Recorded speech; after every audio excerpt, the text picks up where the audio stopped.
Options traders and Cobra trading students, this is Cobra 1 giving you guys a live and recording of November 21st, 2019 recap video of today's market and what to look out for and be aware of tomorrow and going into the week.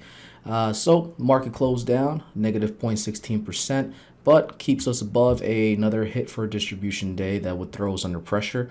For now, we maintain at 5 distribution days within the S&P 500. Please revert back to my previous videos to understand what a distribution day is. But gold down 2%, oil up 2.5%. At this time of recording, crude is down 0.77%. Gold is up 2 basis points, and the futures are slightly higher. So what I wanted to talk about is that, we're actually, at the mid and bottom of our channel, okay, that we've been holding and trending nicely on from early October. But if we get rid of these lines right here, you guys can see that it's beginning to be the week of a making where, it's a first time break out of our, I wouldn't say out of our expected move, but from overbought conditions. It's signs of a retracement within range, but I highly doubt tomorrow we're going to rally up to 315. At most, we're probably going to go up to the 311, 312 mark. And, at the worst, finish out the week at 308, 35. But it is starting to show signs of a rollover. If we do break this channel trend from early October, and seeing that if we close down at this expected move for the week, we may start to see a lot more selling coming in the following week for next week. Just something to be mindful of. Okay, one thing I did want to point out actually before I even get into the next topic is that as a trader, intraday trader, I just wanted to point this one, could possibly be looked at as a tip for some of you guys who are actually watching this video. But when you are trading, what do you guys notice is that I'm using Tesla because this has been the headline for some of the traders in the Discord channel in our chat room over the week. But when I'm trading personally, I'm always trading off the first pullback, second pullback, sometimes the third if the volume is there, okay, but never really the fourth. And what I mean by this is that if you're looking at the intraday time frame and you're a day trader or you're a swing trader or you're just a short-term investor, you're looking at things from an outer time frame down the road, this is something to be considerate of and kind of know where your placement is within the market. What I mean by this is that when we are day trading and we're looking for an entry, sometimes you want to really get in. Actually, you want to get in around this point. You could get in the break of the high of a new candle, making a new high above the previous candle. However, if you do miss this point, your point of entry would be on the next pullback into support. Okay, so this is our first pullback. This would allow some of you day traders a good entry into some of your intermediate or intraday time frames. Okay, your day trades, and we would rally into resistance, and this is where you'd sell. Then here's our second pullback, and this would allow for another entry. Okay, some people who don't follow this is all new to you. This is good information. Okay, when you rally into your third, this is where you sell, and this is your point of entry right here into support. Okay, so you always buy into support, sell into resistance. But what do you notice? It's the first pullback, second pullback, sometimes the third, but never the fourth, because as you can see, yes, is ran for pretty much the entire day on Tuesday, but on Wednesday, if our market was still held over for the duration of time and our market didn't close, this is what we see on the same day. However, into the next day, after that fourth pullback, we began to sell. Okay, so you can kind of relate this as a or look at it in a way as such as a train, that's moving, and as it's continuously moving with momentum is kind of dying off. Or in this term, this analogy that I'm trying to put together is that your steam to your train is getting lesser and lesser or weaker and weaker as it continues for the train ride until eventually it needs to come back. Okay, so we see this here on Tesla. We can also look at a trending stock that came up on the scanner today was CGC. You guys can also see somewhat of the same trend. Okay, let's take a look at it. Let me get rid of these studies so we have a nice and smooth chart. But here we have a first pullback. Okay, this is just a stock that I pulled up randomly, but okay, trend line marker, there we go. Here's our first pullback, right? From this point, this would allow us a point of entry. Okay, here's our second. Okay, here's our third pullback. Okay, and then we rally into our fourth before the stock actually sells off, you know, into pretty much the last hour of the days.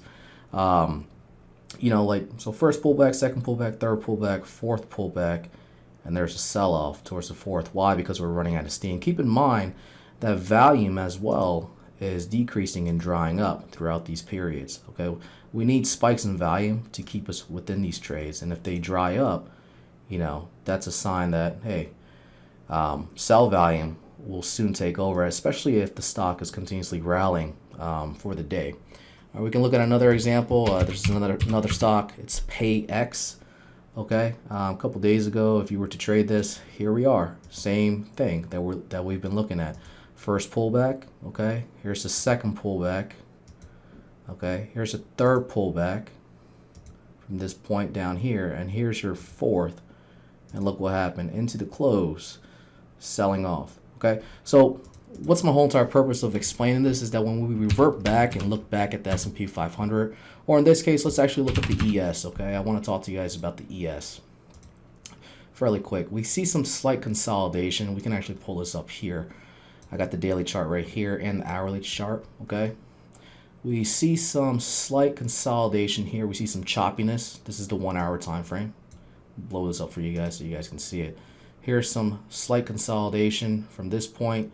Okay, we chop in this area, and then we break out and expand into new territory. Okay, we chop, okay, chop into this area, and then we expand back here into median territory. So right now, at this point, where are we? We're chopping within this territory. Okay, so we're kind of sitting where exactly?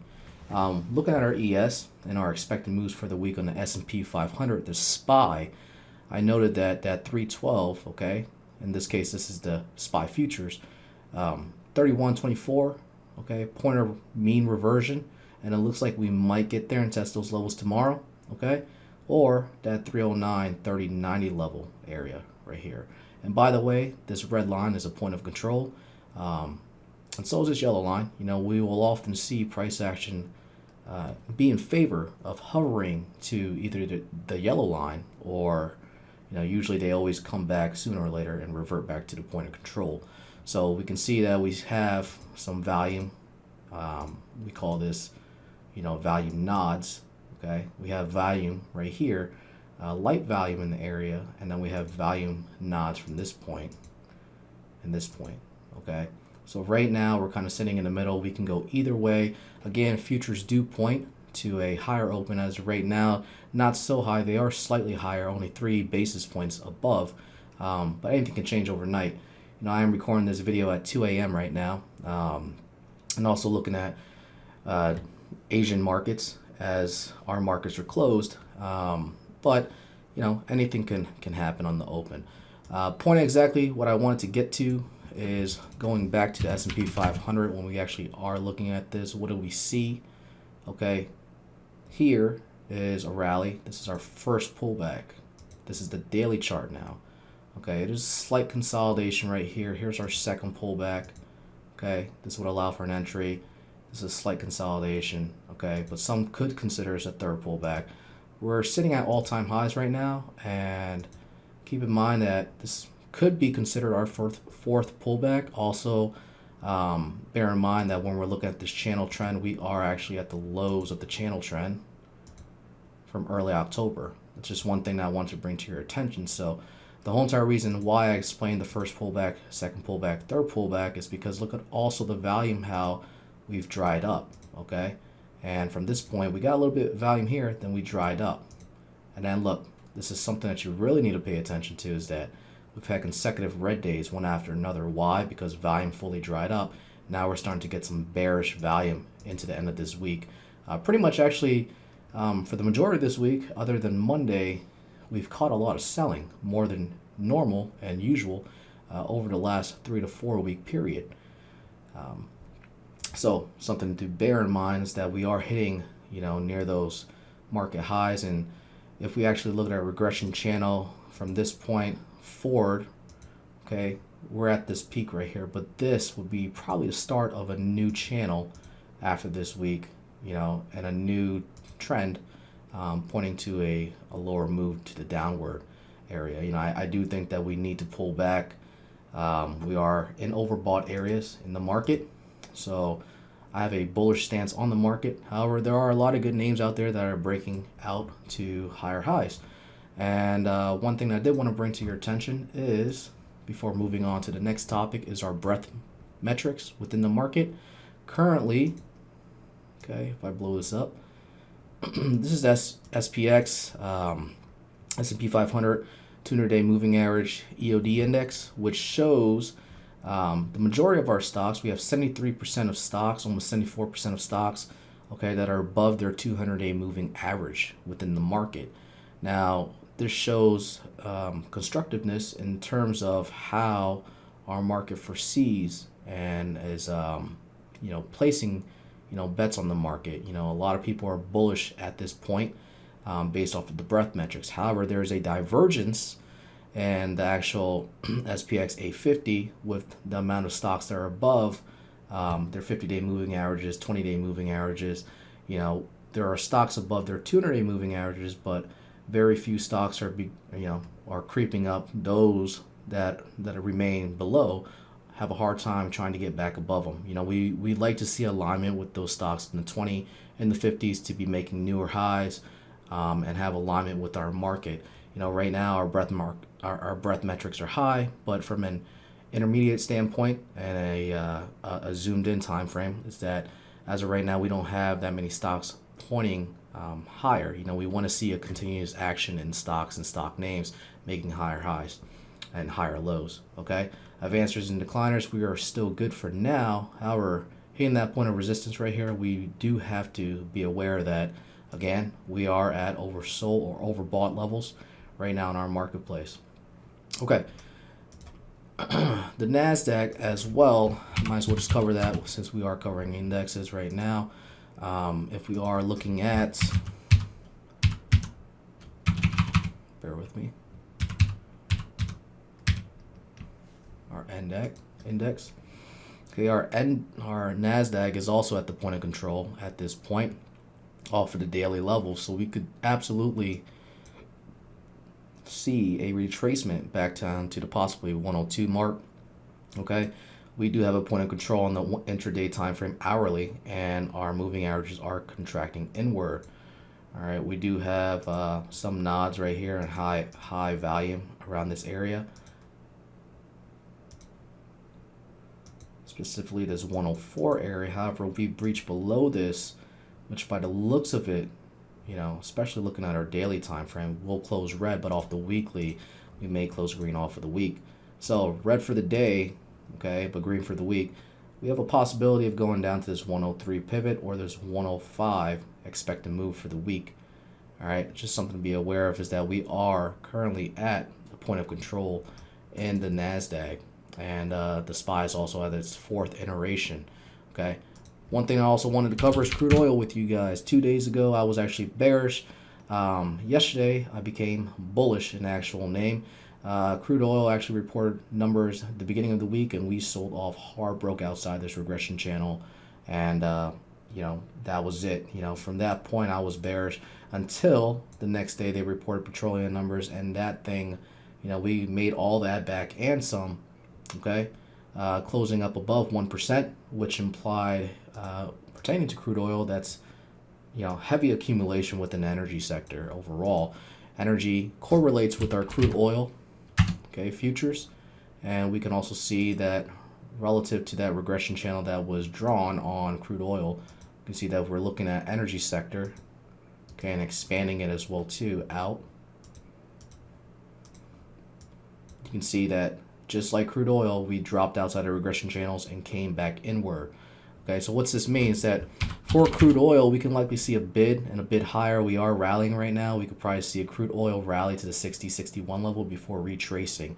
Overall, we do have temporarily bullish sentiment. I actually closed out my put options as of today, prior to this rally, during the morning, okay, before this all happened. I actually closed out my put options, and I'm glad I did. You need to manage that risk because look what happened. I mean, it just continued to run. So we're likely not going to see any resistance until 60, 61 possibly before pulling back. There's a minor rally. However, crude oil has been in a downtrend for the last 6 months. Something to keep in mind is that from this point of inflection out here, we have been declining for the past 6 months. Okay, money flow still remains bearish in it, and as of right now, just a slow accumulation. Doesn't really mean anything to me unless we break out these all-time highs that we had, or previous highs, not all-time highs, but nearly 62 mark. Okay, we could see a test of resistance roughly around this area. So for those who are looking to get long, whether in crude oil or the energy sector, this may be a place to rotate some of your money to go to the long side. All right, gold. One thing I did want to cover with gold is, first, in all my videos, I don't know if you guys noticed this, but I do like to cover the background indexes and the internals first before covering some of the names out there. But if we do look at gold, okay, gold has actually declined from its all-time highs and is still in a declining state. All right, we actually see, if clearing this chart, okay, we've actually broke point of control and are headed downward and have some volume and momentum to the downside. But clearing this out, and let me clear these drawings as well too.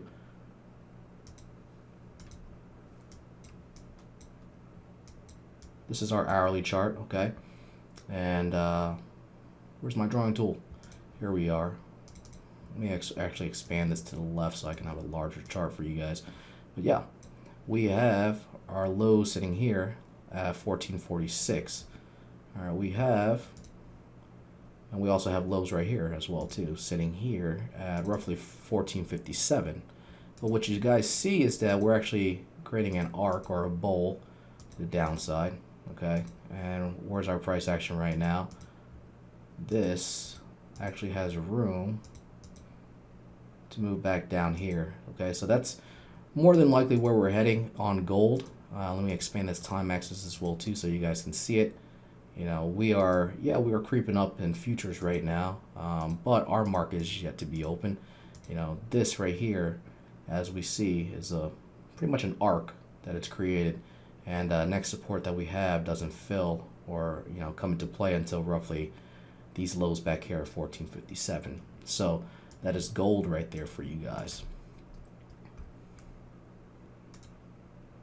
All right, so lastly, what I did want to wrap up is that a couple days ago on my first video for this week, I was actually deciphering between retail stocks and what was going on in terms of some of the earnings that were coming out. With Home Depot retail sales missing, JWN. I spoke about it in my first video. For those who are actually missing out and don't understand what I'm talking about, we had almost a deficiency in our marketplace in the retail sector of what looked to be a deficiency. However, Target and Lowe's actually hit their earnings 2 days ago, and they were outstanding. So to me, looking at the broader market, I've changed gears, and for the market is pricing in pretty much that we're leveled right now in the retail sector. And when I look at our retail sector, we can see that it looked bearish at first for the week, but we actually have a nice trend line going from the lows of 37.46, and currently as of today we're sitting at that support area. Okay. With Target hitting earnings and Lowe's hitting earnings, I ran a scan for stocks with momentum breakouts, and we can see that Target is actually on the list. So putting in studies with our acceleration, I actually put this out into the channel for those who didn't get it. The reason why I actually went long on this trade today is because, well, one, our sector is currently at support, and two, any stock that is found on this acceleration scanner that was put out to you guys in the channel carries a relative volume of above. I mean, if we look at this right here, just for today, shouts out to Taz43 in the Discord channel who provided this. We actually had over 201% higher relative volume in Target versus the normal trading days and trading period.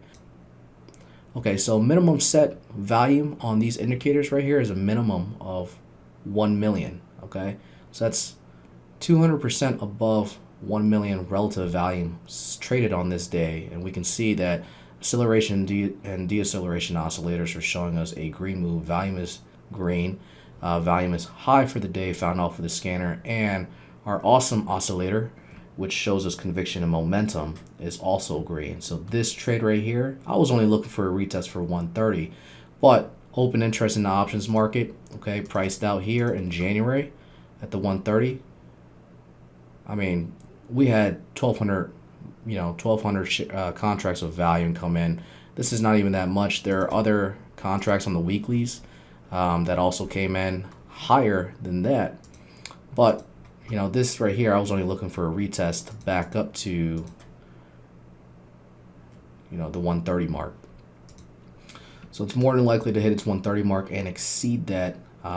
You can more than likely take a, 140 call on it or 130. This stock may look like it may want to ride up to the 135 mark. Also to note that on our weekly, we also have alignment. So we are breaking out of our acceleration bands off of high volume. Our acceleration deceleration oscillator is also shown as green, and there's heavy momentum behind us as well too. So I may actually end up holding this trade into the weekend.